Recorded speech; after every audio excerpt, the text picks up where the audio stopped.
స్థానిక ఎన్నికలు సమీపిస్తున్న నేపథ్యంలో కూటమి ప్రభుత్వం రాష్ట్ర వ్యాప్తంగా దూకుడు పెంచింది. ఇవాళ రాయచోటి పట్టణంలోని 27వ డివిజన్లో రాష్ట్ర రవాణా శాఖ మంత్రి Mandipalli Ramprasad Reddy door to door తిరిగి ప్రజల సమస్యలు తెలుసుకుంటూ రెండేళ్ల పాలనలో సూపర్ 6 హామీలు అందినాయా లేదా అని చెప్పి ప్రజలకు వివరిస్తూ ముందుకు సాగుతున్నారు. ప్రస్తుతం ఈ డోర్ టు డోర్ కార్యక్రమం గురించి మనతో మాట్లాడడానికి రాష్ట్ర రవాణా శాఖ మంత్రి మండిపల్లి రాంప్రసాద్ రెడ్డి ఉన్నారు. అన్న చెప్పండి, డోర్ టు డోర్ కార్యక్రమం నిర్వహిస్తున్నారు కదా, ప్రజల నుంచి ఎలాంటి సమస్యలు వస్తున్నాయి, వాటిని ఎలా పరిష్కరించబోతున్నారు?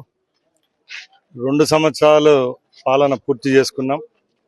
కూటమి ప్రభుత్వం చేస్తున్న అభివృద్ధి కార్యక్రమాలు అలాగే ఇస్తున్న సంక్షేమం విషయంలో ఎక్కడా రాజీ పడకుండా చేశాం. కాబట్టి ఈరోజు ఏ డోర్ టు డోర్ కార్యక్రమంలో మున్సిపాలిటీ పరిధిలో ఎక్కడికి వెళ్ళినా కూడా ప్రజలు బ్రహ్మరథం పడతా ఉన్నారు.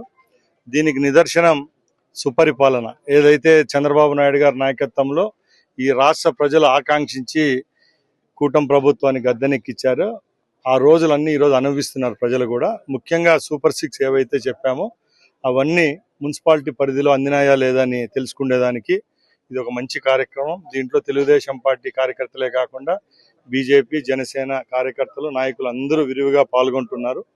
ఏ ఇంటి దగ్గరికి పోయినా కూడా ప్రజలు ఆహ్వానిస్తున్నారు. వాళ్ళకు అందుతున్న పథకాల గురించి అడిగినప్పుడు సంతోషం వ్యక్తం చేస్తున్నారు. వాళ్ళకి రేపు ఆ వార్డులలో ఏమేమి మౌలిక సదుపాయాలు కావాలో అవి కూడా మా దృష్టికి తీసుకొని రావడం జరిగింది. ముఖ్యంగా మున్సిపాలిటీ పరిధిలో కొత్త పెన్షన్లు, కొత్త ఇళ్ల నిర్మాణానికి వచ్చే 2 నెలల్లోనే రాష్ట్ర ప్రభుత్వం ఒక ప్రణాళికాబద్ధంగా ముందుకెళ్తుంది. తప్పకుండా పట్టణంలో ఎవరికైతే నిజమైన పెన్షన్ లబ్ధిదారులు ఉంటారో వాళ్ళు, అలాగే గృహాలు ఎవరికి కావాలో వాళ్ళందరికీ ఇచ్చేదానికి స్థానికంగా ఉన్న అధికారులందరికీ ఆదేశం ఇవ్వడం జరిగింది. మాతో పాటే మున్సిపల్ కమిషనరు, మున్సిపల్ సిబ్బంది, మా వార్డులకు సంబంధించిన నాయకులు, క్లస్టర్ ఇన్ఛార్జీలు, బూత్ కమిటీ సభ్యులు కూడా పాల్గొంటున్నారు. కాబట్టి అక్కడక్కడ ఏమేమి సమస్యలు ఉన్నాయో తక్షణం అక్కడే పరిష్కరించే విధంగా చర్యలు తీసుకుంటున్నాం. ప్రధానంగా కూటమి ప్రభుత్వంలో 2 ఏళ్ల పాలనలో ఎలాంటి అభివృద్ధి జరిగింది అనుకుంటున్నారు? మీ అందరికీ తెలుసు, సంక్షేమం అనేది ఏదైతే చెప్పామో ఈ రోజు రాష్ట్రంలో అందరికి ఇస్తున్నాం కాబట్టి ఈ ఆదరణ లభిస్తూ ఉంది. అభివృద్ధి విషయంలో ఎక్కడ రాజీ పడలేదు. రాష్ట్ర వ్యాప్తంగా వేలాది కోట్ల పెట్టుబడులు రావడం జరిగింది. విభిన్న సంస్థలు ఇక్కడ ఏర్పాటు చేయడం జరిగింది. ఇక్కడే మన నియోజకవర్గ విషయానికే వస్తే ప్రతి ఒక్క కుటుంబంలో అన్నదాత సుఖీభవ అనుకోండి, తల్లికి వందనం అనుకోండి, ఎన్టీఆర్ భరోసా పెన్షను, అలాగే ఫ్రీ బస్ సౌకర్యం, ప్రతి ఒక్క కార్యక్రమం ప్రతి ఒక్క నియోజకవర్గంలో ప్రతి ఒక్క వార్డులో అందుతా ఉందంటే అది కేవలం మా ప్రభుత్వం యొక్క ఘనకార్యమని చెప్తున్నాం. ప్రధానంగా భోగాపురం ఎయిర్పోర్ట్ పనులు వైసీపీ ప్రభుత్వంలో పనులు జరిగాయని చెప్పి వైసీపీ నాయకులు ఆరోపిస్తున్నారు. దీన్ని ఎలా చూస్తున్నారు?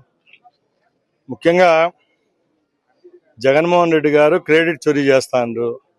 జగన్మోహన్ రెడ్డి ఇదే భోగాపురంలో ఎర్రబస్సు రాదని చెప్పిన ఆయనే నిన్న ఎయిర్ బస్సు దింపే పరిస్థితి తీసుకొచ్చిన ఘనత మా ముఖ్యమంత్రికి, మా ప్రధానమంత్రికే దక్కింది.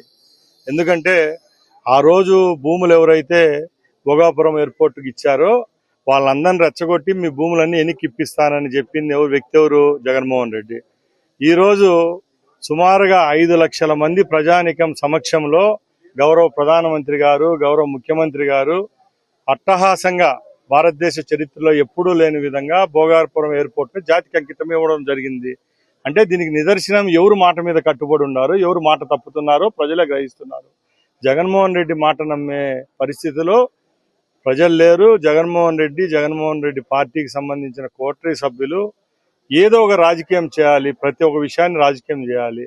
అది తప్పక ప్రజలకు మంచి చేద్దామనే తపన అయితే ఎక్కడా లేదు. ప్రధానంగా స్థానిక సంస్థల ఎన్నికలు సమీపిస్తున్న నేపథ్యంలో కూటమి ప్రభుత్వం ఎలా కైవసం చేసుకుంటుంది అనుకుంటున్నారు?